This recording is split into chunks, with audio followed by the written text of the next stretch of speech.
কাদম্বিনী দেবী। কাদম্বিনী দেবীর বয়স ৪৫ বছর। তিনি একজন গৃহিণী। গ্রামের পরিবেশে বড় হয়ে ওঠা কাদম্বিনী দেবী কঠোর পরিশ্রমী, তবে শরীরের যত্ন নেওয়ার ব্যাপারে তিনি ভীষণ উদাসীন। দীর্ঘদিন ধরে কিছু সমস্যায় তিনি ভুগলেও কখনো সেভাবে চিকিৎসার সাহায্য নেননি। কাদম্বিনী দেবীর পায়ে বেশ কিছুদিন ধরে অস্বাভাবিক ফোলা দেখা দিচ্ছিল।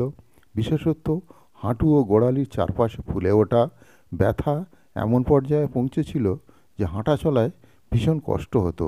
সেই সঙ্গে তার ত্বকে একটা সাদা দাগ দেখা দিচ্ছিল, যা ধীরে ধীরে বড় হতে থাকে। পরিবারের সদস্যরা চিকিৎসার জন্য চাপ দিলেও তিনি এ তো সাধারণ সমস্যা, ভালো হয়ে যাবে বলে উপেক্ষা করেন। কিন্তু একদিন হাঁটতে গিয়ে হঠাৎ তার পায়ের ব্যথা তীব্র আকার ধারণ করে। তিনি পড়ে যান। সেই সময় তার পরিবার তাকে একটি হোমিওপ্যাথি চিকিৎসকের কাছে নিয়ে যান। কাদম্বিনী দেবীর লক্ষণ সমষ্টিগুলো ছিল গোড়ালির চারপাশে ফোলা এবং তীব্র ব্যথা, ত্বকে সাদা দাগ যা ধীরে ধীরে বড় হচ্ছিল, শরীরের বিভিন্ন স্থানে অস্বাভাবিক ফোলাভাব, হাড়ের ব্যথা ও দুর্বলতা, শরীরে ঠান্ডা লাগলে আরাম অনুভব করা, অতিরিক্ত ক্লান্তি এবং দুর্বলতা। হোমিওপ্যাথ লক্ষণ সমষ্টি বিবেচনা করে কাদম্বিনী দেবীকে ক্যালোট্রোপিস জাইগ্যান্টিয়া প্রয়োগ করার সিদ্ধান্ত নেন।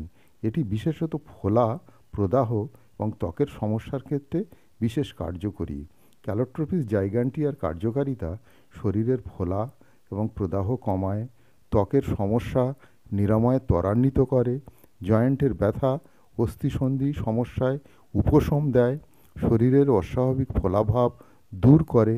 প্রথম সপ্তাহে কাদম্বিনী দেবীর পায়ের ফোলাভাব কিছুটা কমে যায় এবং ব্যথা কিছুটা লাঘব হয়। ত্বকের সাদা দাগের বৃদ্ধি বন্ধ হয়ে যায়। তৃতীয় সপ্তাহে ফোলাভাব সম্পূর্ণ সেরে যায়।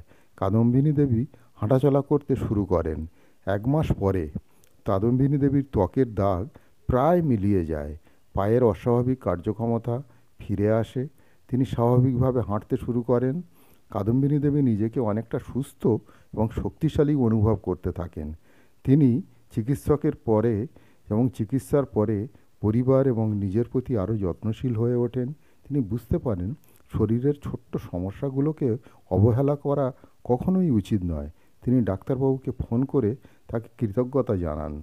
ডাক্তারবাবু বলেন, এটি বিশেষত ফোলা, ত্বকের রোগ এবং সংযোগস্থলের প্রদাহ নিরাময়ে বিশেষ কার্যকরী একটি ঔষধ। এটি শরীরের প্রাকৃতিক নিরাময় শক্তিকে উদ্দীপ্ত করে রোগ মুক্তি ঘটায়।